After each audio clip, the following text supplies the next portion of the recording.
Amongst all the stories you have listened to, followed, which one struck you the most, and what did you learn about yourself through the interviews? Most interesting one. I think one of the biggest videos I had on my channel was I interviewed a girl who was she reached out to me actually. Her name's Jasmine.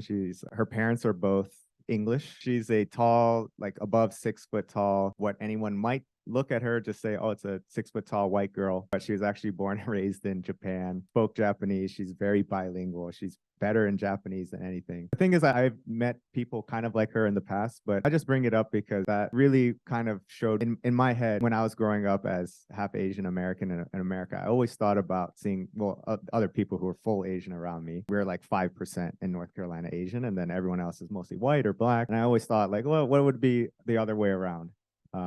Somebody who was white, but growing up in Asia, what is their experience? Somebody has to be like that out there.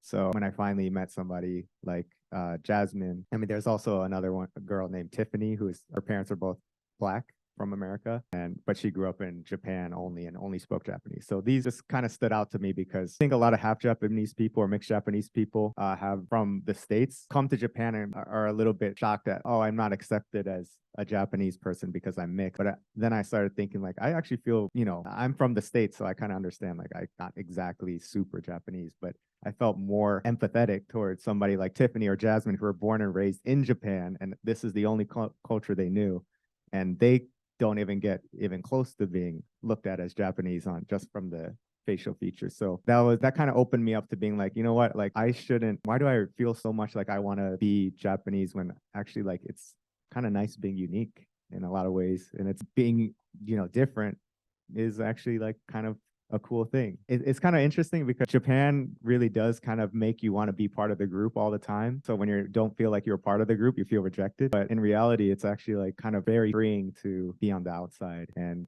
have something unique or different, because then you can meet all sorts of other people who are different, and different is cool, in my opinion. So I think those two really stood out to me and made me have a broader perspective on life and living in Japan.